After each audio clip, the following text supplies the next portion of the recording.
Oke, pada materi kali ini kita akan belajar tentang jangka sorong atau yang sering disebut dengan kaliper maupun stigmat. Oke, kita mulai. Tujuan pembelajaran pada materi kali ini ialah pertama, siswa dapat mengetahui fungsi kaliper atau jangka sorong. Kemudian, siswa dapat mengetahui jenis kaliper.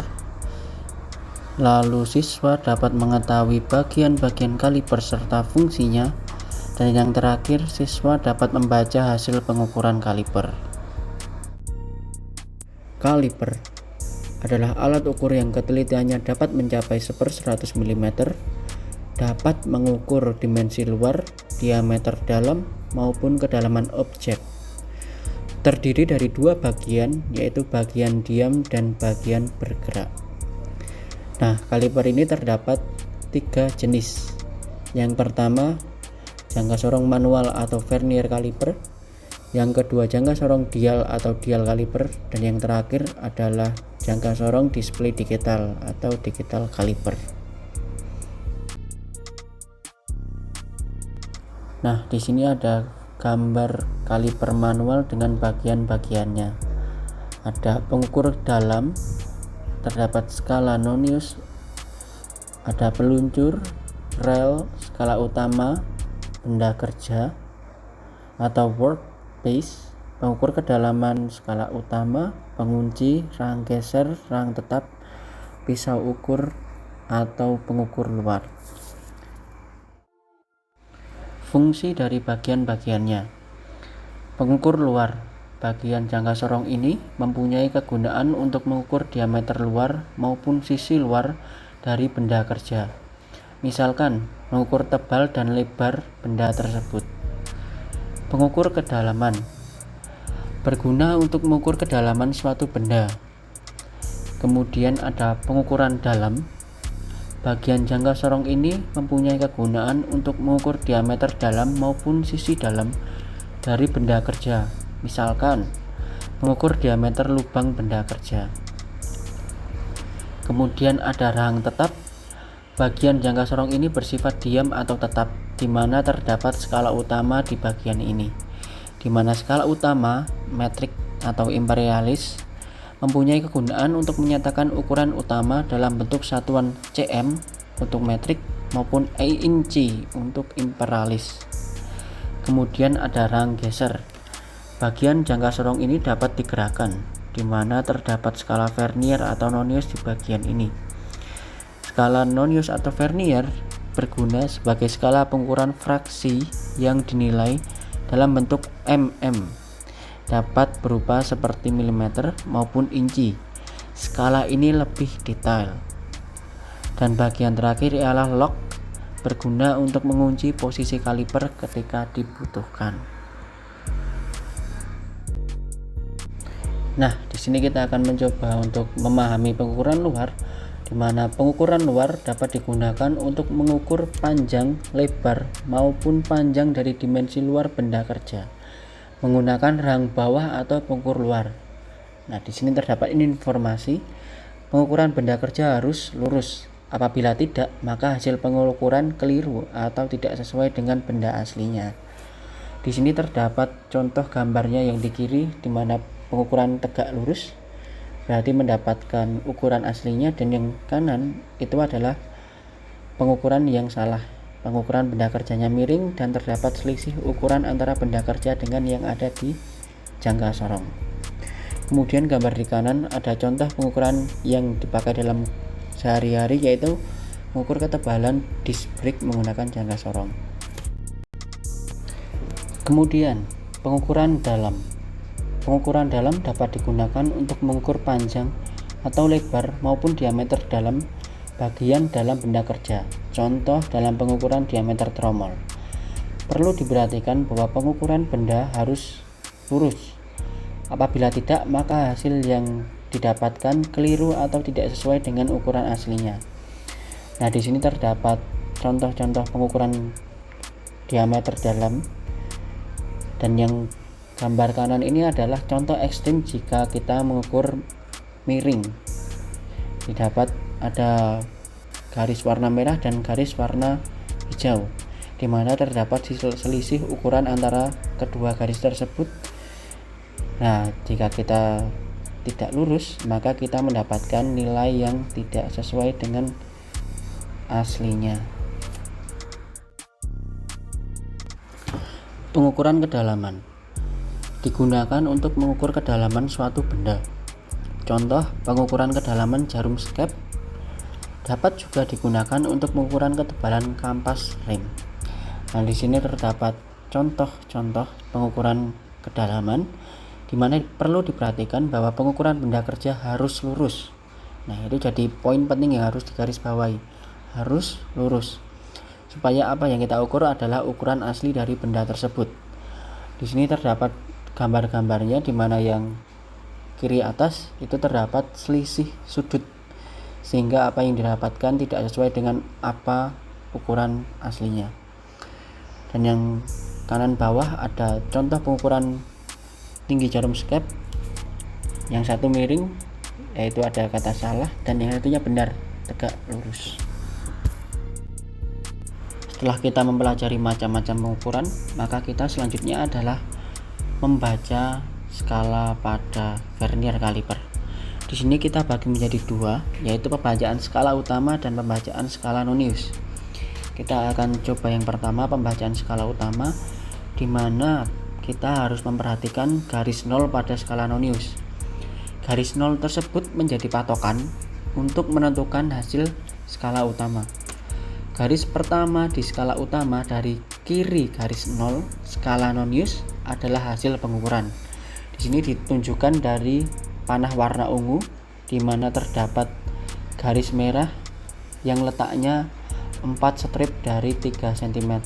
Di kanannya berarti 3,4 cm. Kita konversikan cm ke mm, yaitu jadi 34 mm.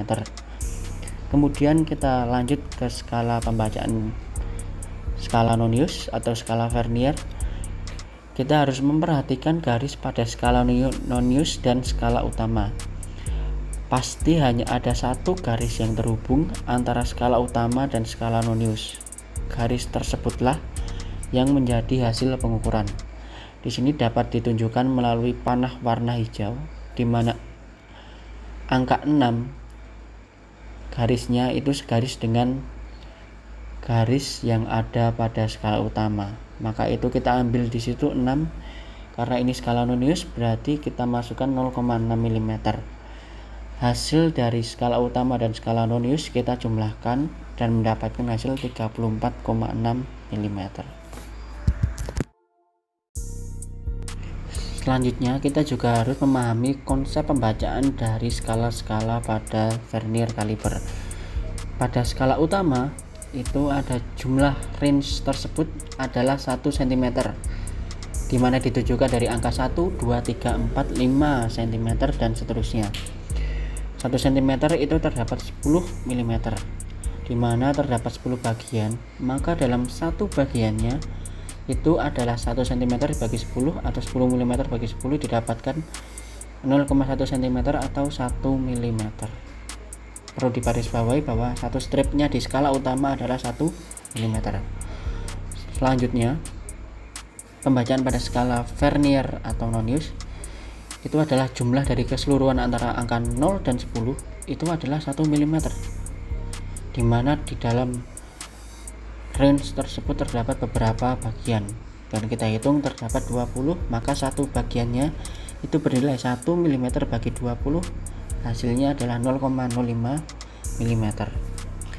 Perlu diperhatikan bahwa setiap kaliper berbeda tingkat ketelitiannya. Pada contoh ini yang dipakai adalah ketelitian 0,05 mm. Pastikan terlebih dahulu tingkat ketelitiannya sebelum tentu kaliper yang dipakai sama semua. Oke, kita tadi sudah mempelajari cara pembacaan manual jangka sorong atau vernier kaliper, dimana selanjutnya kita bisa mempelajari beberapa jenis yang sudah kita sebutkan tadi. Ada dial kaliper dan ada digital kaliper.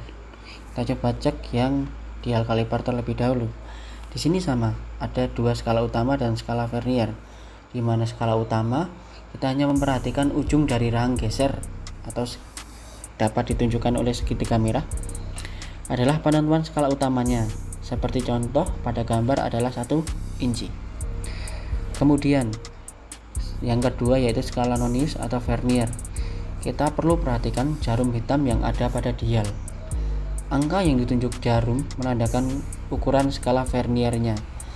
Pada contoh itu menunjukkan angka 0. Jadi hasil dari skala utama dan skala nonius dijumlahkan, 1 inci ditambahkan dengan 0, jawabannya adalah 1 inci. Dan jenis ketiga adalah digital caliper. Kaliper yang paling praktis ketika digunakan. Ketika kita buka rahangnya, dia langsung keluar hasil ukurannya. Kita langsung bisa membaca hasil ukurannya pada kaliper tersebut. Hanya terdapat beberapa kelemahan, yaitu perlu perawatan yang lebih dan harganya yang relatif mahal. Nah, di sini terdapat beberapa contoh pengukuran dari kaliper. Ada pengukuran diameter luar atau outside measurement menggunakan digital caliper. Kemudian ada inside measurement menggunakan digital caliper juga. Ini ada measurement of turn grooves atau kita mengecek putaran dari suatu poros, dan ada kita pengecekan pada beda ketinggian pada benda kerja. Di sini juga terdapat 2 contoh soal yang sudah saya berikan, yaitu ada 2 gambar. Dari yang atas kita bahas terlebih dahulu. Di sini kita perhatikan skala utama yang sudah kita pelajari di slide sebelumnya. Kita perhatikan garis 0 pada skala vernier. Terus kita cek garis yang ada di kirinya yang ada pada skala utama. Di sini kita bisa lihat satu garis di kanan angka 1, di mana itu adalah 1,1 cm. Kita konversikan ke milimeter jadi 11 mm. Tinggal kita perhatikan skala verniernya, di mana kita harus memperhatikan yang segaris. Ketika kita perhatikan angka 7 adalah yang segaris dengan skala utama, berarti kita masukkan ke dalam perhitungan 0,70 mm. Kita jumlahkan hasil skala utama dan verniernya, didapatkan 11,70 mm. Itu untuk contoh soal yang pertama. Kemudian kita coba cek contoh soal yang kedua. Kita menggunakan pakem yang tadi, skala utama kita cek terlebih dahulu, garis 0 pada skala vernier. Kita perhatikan atasnya yang ada pada skala utama itu 8 lebih 1 strip, yaitu 8,1 cm. Kita konversi jadi 81 mm. Kemudian kita cek skala verniernya, cari yang satu garis. Di sini terdapat angka 7 yang satu garis dengan skala utama, kita masukkan ke dalam rumus dan didapatkan hasil pengukuran 81,70 mm.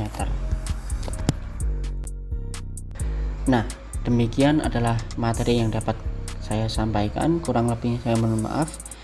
Tugas selanjutnya adalah kita akan belajar real jangka sorong tersebut, dengan kita akan menggunakan jangka sorong tersebut untuk mengukur tapet, piston, dan lain sebagainya. Kita tunggu pertemuan selanjutnya di bengkel otomotif.